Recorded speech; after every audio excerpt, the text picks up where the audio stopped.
Welcome back to Tiny T Gaming. Back on the channel with Sengoku Dynasty. This is just my first impressions. Not going to do a whole series like I did with Bellwright, but I know that this game is very similar to Bellwright, just that it's set in feudal Japan, as far as I'm aware anyway. So it does have a lot of game time, so I will post more. But initially this will just be my first impressions because I have heard that the game was quite buggy and a lot of reviews had it at almost unplayable. Now it is playable, but there are some issues with it, or at least some issues with the actual quality of the gameplay potentially, if you want to think of it like that. I will explain that further during the video, but initially I do like the look and feel of it. It's quite nice to have a game with this style set in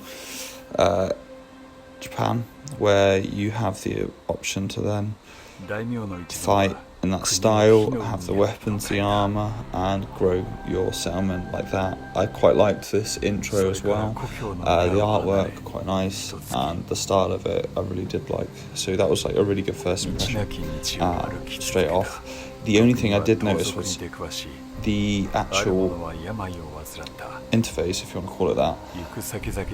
There's slight jumps and a little bit of lag here and there, and it is a shame because my laptop is definitely good enough to just run this, even if I ran the settings down on medium, so the graphics settings on medium. I know there shouldn't be any reason for there to be any problems, but I'm not sure if that is an issue with my PC, my laptop at the moment, or if that's just the game itself. I am looking into it, but it is something that I do need to work out, because if it is the game, then that's quite poor. I know it's early access and you can never expect a fully finished and polished game on early access, but this game has been out for what, like a year or so. I mean, when I bought the code for it, they said it was out since 2023, but then Steam says it was out in 2024, so I'm not really sure what that's about. But yeah, anyway, straight away, the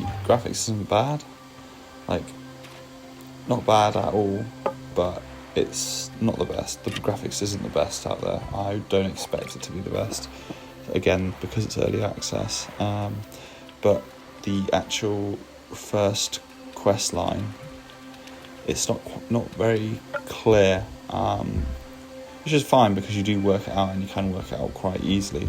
Like, as you could see when I set up the game, I put the difficulty settings onto medium or normal just because I didn't want it to be a complete walk in the park, but also bearing in mind this was my first ever playthrough of it, or this is my first ever playthrough of it, I should say. I don't want to then be struggling massively, especially if it is turns out to be a glitchy game. It's sort of like, well, what's the point? Because it's not really going to get much from it. So I did turn the mouse sensitivity down, but because it was really jumpy on a full setting of 1. I don't know why that is, but never mind.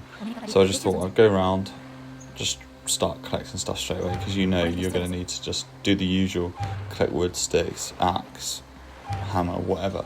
And then there's these little, is it Jizo? I'm not sure how you say it, Jizo figures. I don't know why you collect them, but they're just lying around in random places, so you can collect them.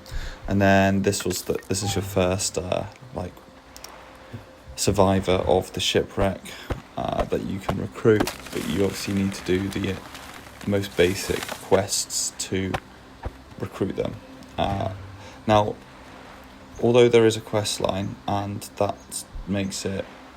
gives you a bit of a steer, there isn't any real in-depth tutorial. So the initial quest line acts as a tutorial, and then you have the little things pop up with the video like this, trees, cutting a tree and all of that. But when you progress on, you don't really have it for creating food or sorting out work lists. And I think this game's a lot like Medieval Dynasty, from the little that I do know of that game, where you do a lot more worker management, so the micromanagement's big, just like in Medieval Dynasty or Bellwright. But how you do it is more like how how Medieval Dynasty works. I'm not sure if it's made by the same people. I really don't know. I've not looked into it that much. I just like the look of the game. Thought I'd get it and give my opinion on it, but it's reasonably good so far, and the graphics isn't bad at all. Not the best, as I said earlier, but not the worst. And then the actual basis of the game is very much like Bellwright, where you craft, you recruit people, you get your settlement up and running, and yeah, that's fine really, because there's quite good scope for progress with it from the little that I have played and seen. Now, it's quite good that it is authentic in the language, and then the text is in English. I quite like that touch. I think that's more immersive than just constantly having people or characters speak in English but with a different accent, like putting on an accent effectively. I think it's definitely more authentic, and it's a really good touch. But straight away it was like, go to the nearest village, and it's just like, we'll go and find it. And I checked on the map, but I couldn't find it. So I did like basically a dog leg, going round all the way around one to then come in from the wrong direction on one. And I thought that was really odd. That you got to find it, fair enough, but you could do with a little bit of a steer, because you're going to go running around picking up stuff for crafting anyway, so that doesn't really matter. But with this, it was just my initial impression. So I went around collecting what I could, realised I need to try and find one, couldn't see it on the map. I was like, alright then. Now, just like Bellwright, there are the bandit camps dotted around, but there are more, I believe. There's more that are just shown on the map. It's fine, you just have to be careful if you're just running around not paying attention, as you tend to do when you play a game that takes this many gaming hours. You might be distracted on your phone or whatever, and then just end up bowling right through a bandit camp, so you've got to be careful. But the really low level bandit camps might only have like one bandit in, and the two paddles you saw me pick up them down on the water edge, they're good enough for fighting them, and you don't take too much damage, because it's not like you're fighting a samurai. It's literally like just some peasant with his own little paddle or something like that. And the fight style is quite interesting. The fight style as well is very much more authentic for the setting, which is quite nice, considering it's not medieval Europe, and the fight style wouldn't be as if it's like knights or men at arms or anything like that. So I thought that was a really good touch as well. The only thing I will say is the actual crafting, or I should say the harvesting, it's quite clunky at times, which is fine. Like, I'm not a gamer that gets really het up over those or worried by those things, because it's quite nice to just enjoy a game for what it is. But as you can see there, like the constant heavy breathing from both my character and then the NPC, it's quite strange. And then the actual, when you zoom in on the face as well like that now, as you can see on the screen, the graphics aren't the best. I'm not sure if that's going to get improved as it comes out of early access or not, but it doesn't really bother me. It's just something that could bother other people. But just like Bellwright, you get the bell towers, slight different animation.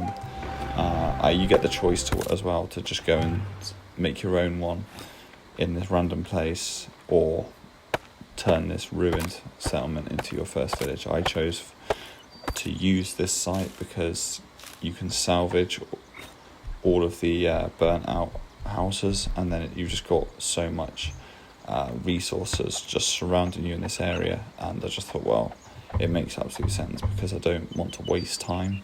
Like, the whole idea of gaming is to enjoy it and not just end up slogging through. So I just thought, yeah, I'll use that site, makes sense. And then you've got NPCs you can interact with there straight away.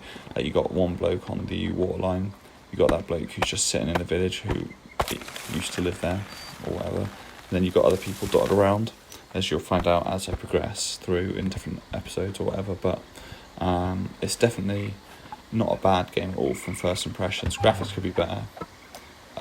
Some of the interface and the graphics and the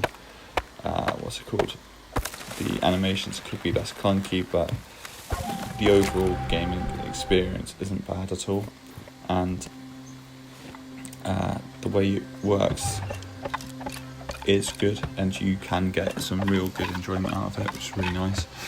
So it's definitely something I would say from initial playing. I would say if this is the sort of game you like, so Medieval Dynasty, Bellwright, then in its current state you can definitely get some enjoyment out of it, especially if you buy it on like a